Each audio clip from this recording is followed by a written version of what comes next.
sports section because the NFL has ended. Yes. That means we have some season ending stats here. Yeah. All right. So, Mr. I'm not making the playoffs this year, Joe Burrow, is your passing leader this year with 4,918 passing yards and 43 touchdowns. Did not hit the 5K. No. Sucks to be him. Over in the running backs, Saquon Barkley is your top running back this year with 2,005 rushing yards. He did cross the two-century mark, the 2,000 mark. He's only like the fifth player ever to hit that, Wow. but he won't win MVP.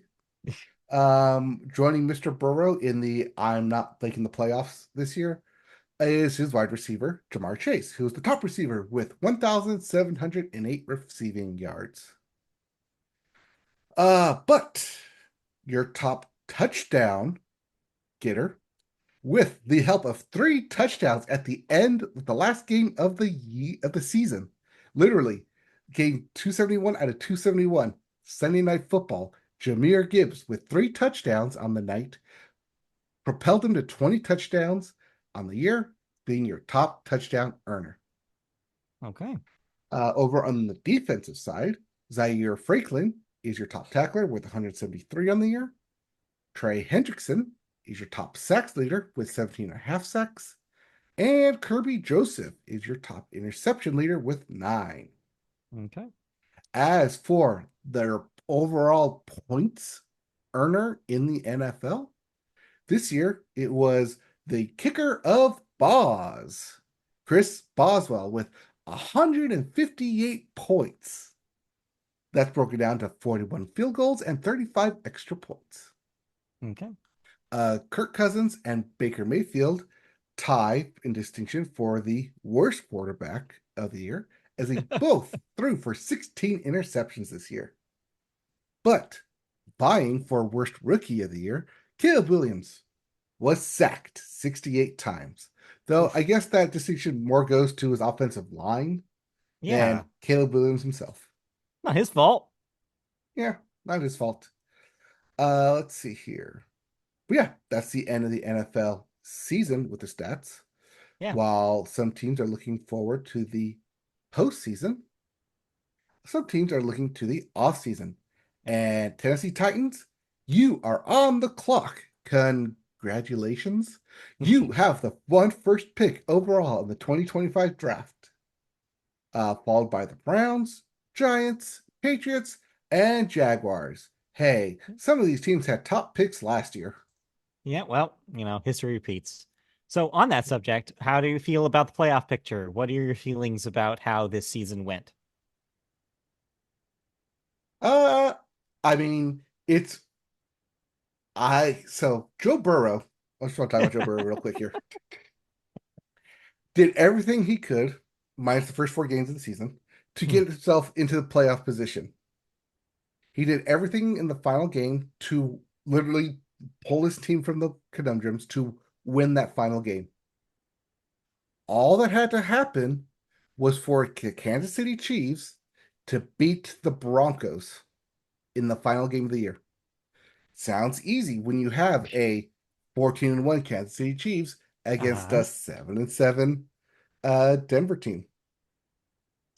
Except Kansas City purposely rest all their starters. Kansas City purposely, this might spoil that your react going on here, Oh, okay, okay. purposely threw the game to prevent Joe Burrow from entering the playoffs. Because had the Chiefs won that game, Joe Burrow and the Bengals would have been the seventh seed. They would have snuck in the playoffs. They would have to go and play Josh Allen, the number 2 seed, in Buffalo. Had they won that game, they would have then had to play the number 1 seed, Kansas City Chiefs, in Burrowhead the following week. And Joe and Patrick Mahomes didn't want any of Joe Burrow at all in the playoffs. So he said, you know what? It's okay if we go 14-2 this year. We don't need to be 15-1. We don't need it. We lost one game. We're not going for perfect anymore. Yeah. So Well, yes, I mean, maybe. Joe Burrow. That's exactly what happened. Well, All right. Besides that, Besides that, as I mentioned, a lot of sports in Los Angeles, like the Rams, uh, are finding themselves not playing this week because of the fires. yep, Well, the Rams were supposed to host a playoff game this year. Well, right, that's not happening on Monday night. no, So instead, they get to play the 14-2 Vikings, who are somehow the fifth seed yeah, at 14-2, as the away team, playing the 10-8 Rams as the home team in Arizona because of the wildfires, and yeah, not in the black void that is Las Vegas, where there's a bunch of hotels and easy access and partying that you can throw the Viking players off. No, no, no. They got to go to Arizona where there's nothing. yeah, no distractions. Yes, less distractions. But the NFL likes the Arizona arena. Mhm. They, I mean, they just had the Tostitos Fiesta Bowl there, so Mm. it's all in good fun. Yep. All right, but that's not the only thing. Last thing in the NFL is that as the end of the year happens, coaching vacancies. Teams looking for a new head coach. Yep. As of right now, there are 6 openings in the NFL coaching carousel this year going into the 2025 season. They are the New England Patriots, who I remind you have Mm. the number 4 overall pick this year. The Chicago Bears, who just had the number 1 overall pick. The Jacksonville Jaguars, who have the number 5 overall pick this year. The Las Vegas Raiders, who, you know, just suck. The New York Jets, who have big Rogers problem. And the New Orleans Saints, who have a big quarterback question mark going into the year. So yeah, if you know someone who wants to take up any of these coaching positions, they're looking for a new head coach. Yeah, I don't know anybody, so can't help. All right. Well, that was the NFL. Yep. Um, Came in second, by the way. I tied for second in that oh yeah, Pick'em I league. saw that. Yeah, in the pick'ems, Couldn't Mantar, do you it. cannot pass Mantar. I had Mantar to knows all. right. I had to have a miracle in the last week, and the miracle did not happen. Nothing. You did not None of pick the Denver. risks. No, the risks I picked did not. None of them paid off. You did not pick So Denver in the risk pick. I mean, honestly, nobody really got their No one risks paid off should this have. week. Yes. No one had any idea that was going to happen, and so but that meant bad for me because I had to benefit in order to take over because there was a 2 point deficit. So the same 2 point deficit is what I lost by. Yep. Nothing moved. Just a quick note. I mentioned the Rams not playing on Monday night because of the fires. The other LA teams in the area, the Clippers, the Yeah, Kings, and the Lakers, all did not and cannot play in the area. So those yeah, games are technically postponed, will be played later in the year. right. Hmm. Oh, and just speaking of LA in 2025, they're going to be hosting hockey this summer. No, not an actual game, but instead the NHL draft. The 2025 NHL draft, which will be moving to a decentralized format, which is basically the NFL style, where everyone is in their own home bases and then calls in what they want the pick to be, rather than like actually physically being there and making the pick. I mean, like they will still be there. They'll have someone there as representative, not like Yep, everyone's there in a room huddled up together. right. You can make the pick and then call it in. That will be held at the Peacock Theater in Los Angeles in June this year. Okay. That is, of course, after the Stanley Cup is awarded You gonna try to to go? depends on what I'm doing in June. Maybe it'd be fun to go. That's like a once in a lifetime thing. Like, why would you ever go to a draft? You could at least say later, like, I went to the draft. I mean, I went to the All-Star game when it was here in LA. Yeah, that's So that true. was fun. Maybe I'll go. That'd be fun. Cheer for the Kings and boo the Ducks. Yeah. Yeah. But yeah. Let's see here. Over in basketball, the Cavaliers have extended their win streak to 11 games, while at the same time ending the Oklahoma City Thunder streak at 15 games. So now they're etching to get the long streak in the Yep. season right now.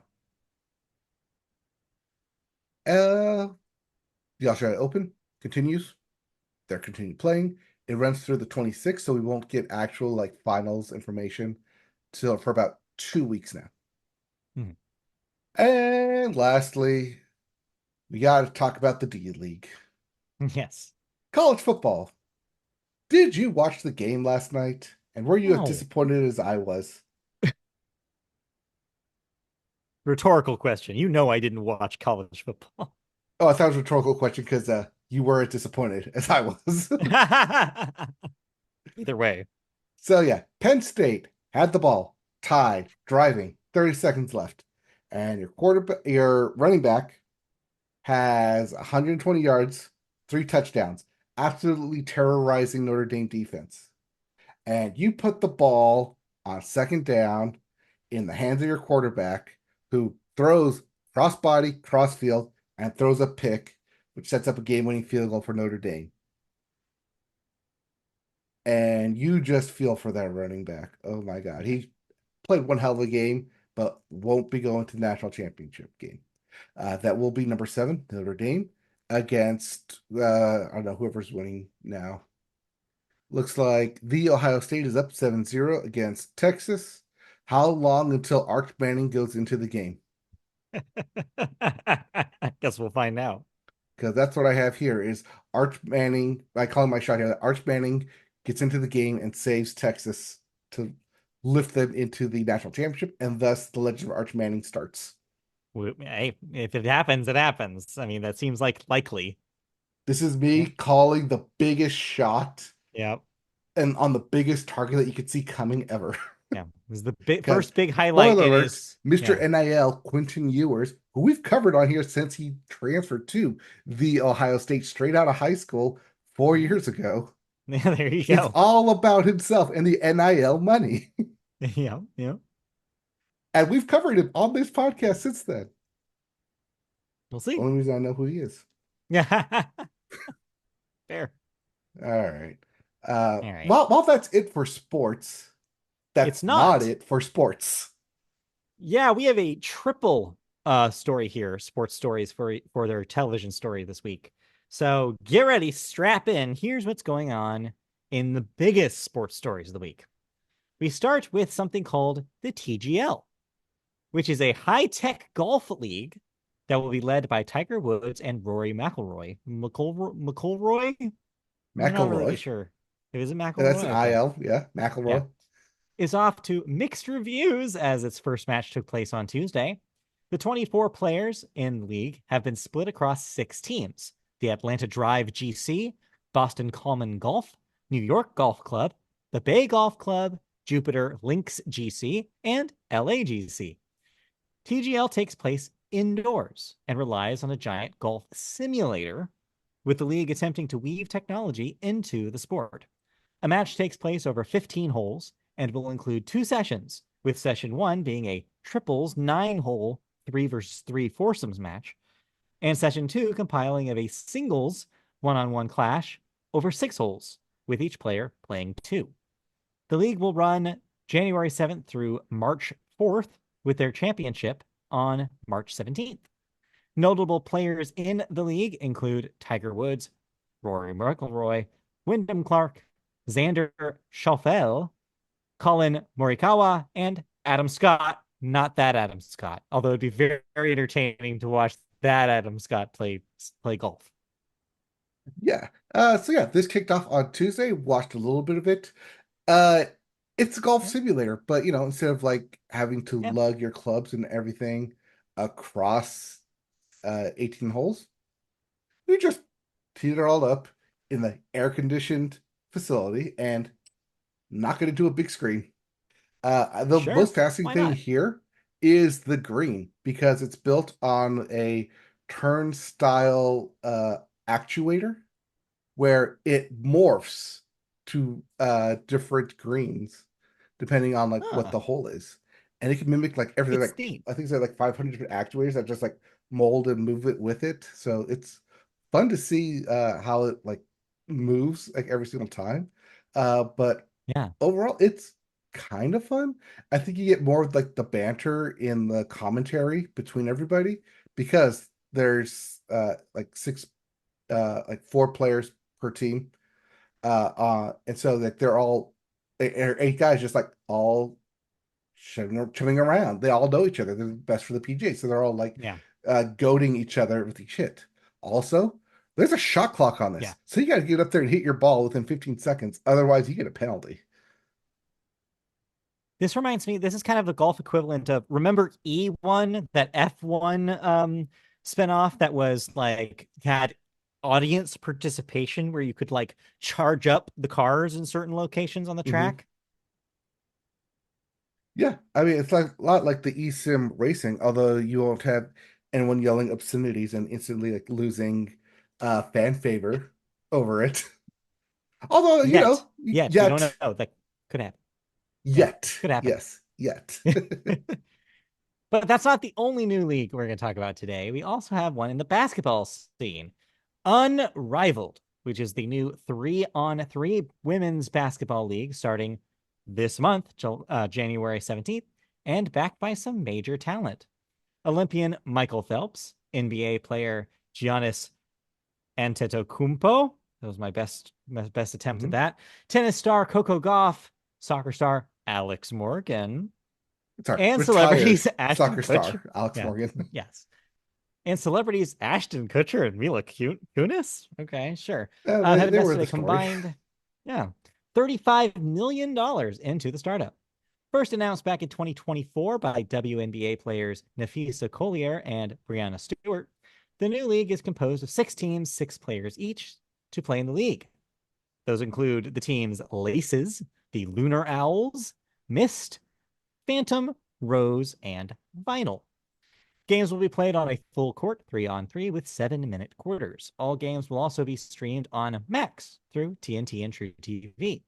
The regular season runs from the 17th through March 10th, with the finals also on March 17th. Big day for spinoff leagues, I guess, Yes. before the start of the next proper WNBA season.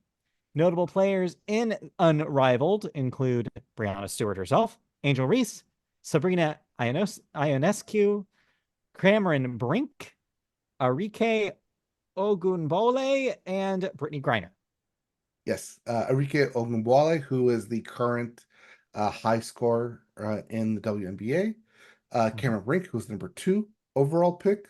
Sabrina Ionescu, who was a former three-point champion. Yeah, and Brittany Griner Yeah. coming in here. Also Angel Reese. So some, Uh, yeah, known names. yes, you do notice one name that was not listed though. No. Caitlin Clark. Yes.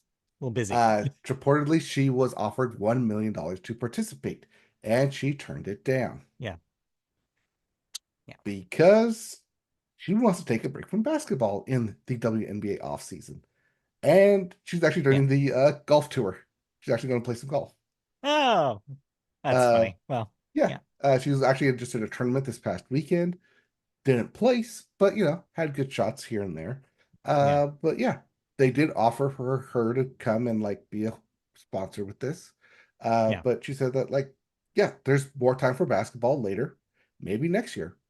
She'll join, but for now she wants to go because she went from the college basketball straight into the WNBA without a Right. break because that's the way the draft and the process works.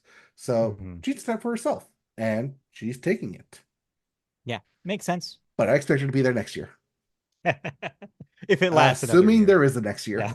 We'll see. But yeah, So moving into our, yeah. yeah. Just last note, Unrivaled. The Mm-hmm. players actually have a stake in the teams and are being paid six-figure salaries as compared to the WNBA salary. So this is Right. more like in line for the actual players because there's only 36 players in this league. It Yeah. allows them to have more split of the revenue. Cool.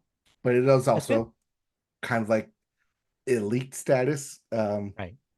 kind of like special guarded invite only into the league. Yeah. Yeah. Special club. Yeah. But anyway, so where might you watch all this this coming year? Well, Well, TNT and Max, yeah. if you have it. But if you want Uh to watch all in one place, can't help you there. yeah, so this is a story we've been tracking for the last few weeks. You made a very ballsy call that immediately did not pay out for you.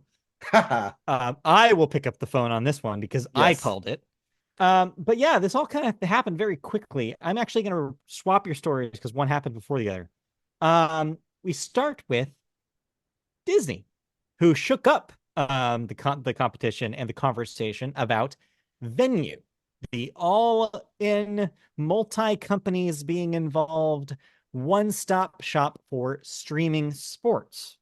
So, if you recall last year, Fubo, the then independent company that was doing um, television streaming, had like a cable equivalent, a video via internet cable equivalent, um, had sued the companies involved in Venue over anti-competition, basically having a monopoly over sports, which is something that Fubo has, some investment in, as being one of the major providers of regional sports content as well as network sports content via the internet.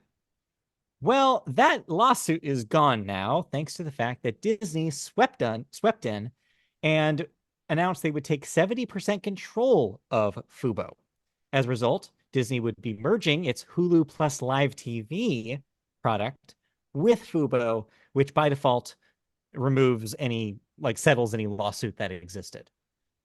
Disney, meanwhile, for all this, of course, is targeting their own sports streaming app called Flagship, which will have ESPN and everything that it involves ESPN rolled into one app. So live ESPN coverage as well as the content that's already on existing service ESPN Plus. Unsure if the flagship is what's actually app is actually going to be called, but they're Yeah, just name tentative. right now the ESPN Plus, the ESPN subscriptions, and ESPN Fantasy, all that's kind of separated. They're looking to combine it all into one, and having Fubo will help with Yeah. that now. Yeah. And so after I saw this, to me at least, the writing was on the wall. I was like, okay, this either means this is immediately going to happen now that there's no more lawsuit, or this means that this will never happen. And just this morning at 6 in the morning, the shoe dropped. Venue is no more. Basically, the proposed MVPD service that would have combined ESPN, Fox, Warner together in one place where you could enjoy all the sports possible will be discontinued. The collective decision by the three companies not to move forward with the joint venture is effective immediately. Here's a quote. After careful consideration, we have collectively agreed to discontinue the Venue Sports joint venture and not launch the streaming service. In an ever-changing marketplace, we determined that it was best to meet the evolving demands of sports fans by focusing on existing products and distribution channels. We are proud of the work that has been done on Venu to date and grateful to the Venu staff, whom we will support during this transition period. So take your bets now, no pun intended. But I think this was Disney's largesse probably that caused this. I think that Disney realized late into this that the move, instead of focusing on Venue and doing something that would potentially lose them money that they weren't just exclusively making themselves, they decided to put all their chips in on this ESPN product. And move one was taking Fubo out of the equation. Basically, like they probably ran the numbers. They were like, we can just buy these guys, roll them into our thing, make our thing the second largest streaming service of its kind, second only to YouTube TV. And then that's no longer a conversation. Then they can put everything all in their investment in their ESPN product, make sure it's the prime thing, and then down the line maybe coerce the deals to come to them instead of being pulled into Venue and that money being distributed three ways. Don't be fooled by all these smokescreen. You know the big thing is sports gambling. It's That too. ESPN Bet. That's what they want, is that one place to both watch and place active live bets. With Fubo, this helps them, like you said, eliminate that part of the competition. Yeah. If they were supposed to do this at Venue, they would have to split with Fox and Warner. Now they don't need to. I think that this move for Venue was a double-edged win for Disney, whether they get Venue up and going and they have are part of the Fox and Warner Brothers team like Hulu, and then down the line they eventually, like Hulu, buy out Fox and Warner and just own it wholly, like Hulu, It could or happen. they get someone like Fubo to strike this lawsuit, go to court with them, go behind closed doors with lawyers and say, okay, let's see what we really want we do here is just buy you out. What if we Right. do Yeah. that? And we're like, Yeah. oh, we could do that. Well, we don't want to do that. Well, we're in litigation. Either you're going to lose or we're going to buy you. What do you want Yeah. money? And you go like, yeah, we want money. All Right. right, we'll settle. Take the 70% and go like as long as you don't maybe that's part of like stipulation. As long as you don't merge with Fox and Warner on this and screw us, Right. we'll allow this merger to happen. And Yeah. here we are. So yeah, I'm just gonna say the same thing that I've said the whole time about Venue, which it was too big to exist. It was just too I much know of a you've been big saying that. thing. Let me have my dream. It's never gonna happen because you can't get three major corporations to play nice with each other. Not You anymore. saw, Hulu yeah, you saw existed. what happened with Hulu. Hulu started that way and then quickly de-escalated, and then now you have basically what you're left with Hulu. So yeah, no, this was never gonna happen. RIP Venue. Yes, you barely didn't even make it a full year. Didn't even do it.